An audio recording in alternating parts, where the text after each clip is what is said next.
मेरा नाम बाबरा बीबी है। 4 मेरे बच्चे ने।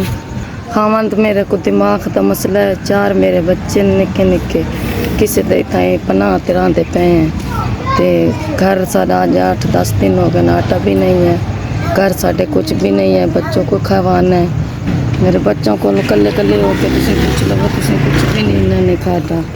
मेरा मियाँ ना भांडियां दा काम करेंदा है ते उनदी दिमाग दी वजह नालों ना वो बर्तन भी बंद कर गई है ते वो गरीब हैं असां, साढ़े कोल अज कशा भी नहीं है, घर ना आटा है ना कुछ है। सामान ये मेरा है सारा सामान खाने पीने का बनदा, इन्हां दे विच कशा भी नहीं है, ना आटा है ना घर कशा है। मेरे बच्चे भूखे हैं। हुण मेरा खावंद भांडे लैंदा 800 दी दिहाड़ी लैके आ वैंदा आई। दिमाग का मसला होया ते 3 दिन ते घर भी नहीं आया।